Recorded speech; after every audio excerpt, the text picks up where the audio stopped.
To Jesus. மகிமை. 1 ராஜாக்கள் 8வது அதிகாரம் 11வது வசனம். கர்த்தருடைய மகிமை ஆலயத்தை நிரப்பியது.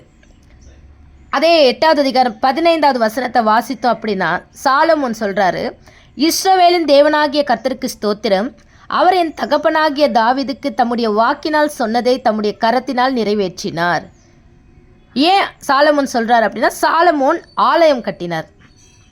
சாலமோன் கட்டின ஆலயத்தில் தேவனுடைய மகிமை வெளிப்படுது என்று சொல்லி நம்ம வாசிக்கிறோம். சாலமோனிலும் பெரியவர் ஒருவர் வந்தார் இல்லையா, என் ஆண்டவராகிய இயேசு கிறிஸ்து. அவர் சொன்னார், சாலமோனிலும் பெரியவர். ஆமென், ஹல்லேலூயா. சாலமோனிலும் பெரியவர் ஒரு ஆலயம் பற்றி சொல்லியிருக்கிறார்.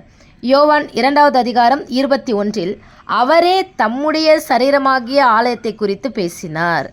அப்போ ஆலயம் அப்படிங்கிறது தம்முடைய சரீரம். ஹல்லேலூயா. இயேசு கிறிஸ்துவானவர் ஆலயமாக உலாவினார். அநேக அற்புதங்கள், அநேக தேவனுடைய வார்த்தை, தேவனுடைய பிரசனம் அவர் சரீரத்துக்குள்ளே மகிமையாய். ஹல்லேலூயா. அப்போஸ்தலர் 7:47 சாலமோனோ அவருக்கு ஆலயத்தை கட்டினார், ஆனால் சாலமோன் ஆலயமாக மாறவில்லை. ஹல்லேலூயா. சாலமோன் ஆலயம் கட்டினது உண்மைதான். இப்போவும் நம்ம ஆலயம் கட்டுகிறது, ஸ்தோத்திரம். ஆனால் அதை காட்டிலும் ஆலயமாய் நாம் மாற வேண்டும் என்று சொல்லி தேவன் விரும்புகிறார். ஹல்லேலூயா.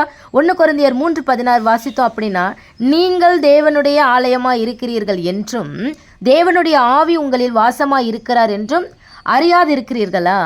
அப்போ ஒவ்வொரு ஞானஸ்தானம் பண்ணப்பட்ட ஒவ்வொரு கிறிஸ்துவ பிள்ளைகளுடைய சரீரம் தேவனுடைய ஆலயமாக இருக்கிறது. தேவனுடைய ஆவி உங்களில் வாசமாக இருக்கிறார். ஆமென், ஹல்லேலூயா.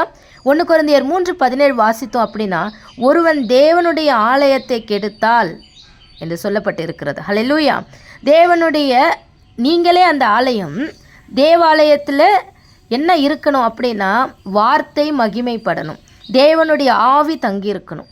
ஆமென். அப்பொழுது தேவனுடைய மகிமை பெரிதாக இருக்கும். சரீரமாக ஆலயத்தை நம்ம என்ன பண்ணணும்னா பரிசுத்தமாக பாதுகாக்கணும்.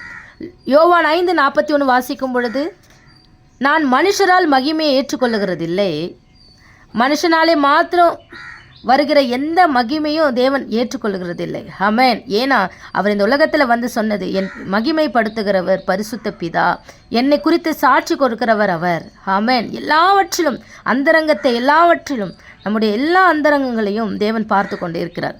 தேவனாலே மாத்திரம் வருகிற மகிமையை தேட வேண்டும் என்று இயேசு கிறிஸ்து சொல்லியிருக்கிறார், நமக்கு தெளிவுபடுத்தியிருக்கிறார். ஆமென்.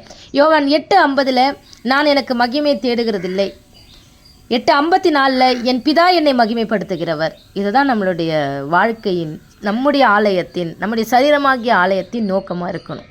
தேவ ஆவி இருக்கிறார், தேவனுடைய வார்த்தை இருக்கிறது. இது தேவனுடைய தங்குகிற ஆலயம். அவர் என் பிதா என்னை மகிமைப்படுத்துகிறவர், என் இயேசு கிறிஸ்து என்னை மகிமைப்படுத்துகிறவர். ஆமென், ஹல்லேலூயா. யோவான் 12:22 வாசித்தோம் அப்படின்னா, இயேசு கிறிஸ்துவாகிய ஆலயம் பிதாவை நோக்கி, பிதாவே உமது நாமத்தை மகிமைப்படுத்தும் அப்படின்னு சொல்லும் பொழுது, அப்பொழுது மகிமைப்படுத்தினேன், இன்னமும் மகிமைப்படுத்துவேன் என்கிற சத்தம் வானத்திலிருந்து உண்டாயிற்று. வெளிப்படுத்தின விசேஷம் நம்ம வாசித்தோம் அப்படின்னா, பரிசுத்தம் உள்ளவன் இன்னும் பரிசுத்தமாகட்டும், நீதி செய்கிறவன் இன்னும் நீதி செய்யட்டும். அப்போ இன்னும் பரிசுத்தம், இன்னும் நீதி, இன்னும் மகிமைப்படுத்துவேன். ஆமென், ஹல்லேலூயா. நாம் தேவனுடைய ஆலயம் என்பது எந்த நேரத்திலும் எந்த நாளிலும் மறக்கக்கூடாது. ஹல்லேலூயா. தேவனால் வருகிற மகிமையை நாம் விரும்பணும். என்னுடைய சரீரத்தின் கிரியைகள், நடக்கைகள் மூலம் என் தேவனுடைய நாமம் மகிமைப்படணும். வார்த்தை மூலம் தேவனுடைய நாமம் மகிமைப்படணும். பூமியிலே தேவனுடைய வார்த்தை மகிமைப்படணும். அது என் மூலம் மகிமைப்படணும்.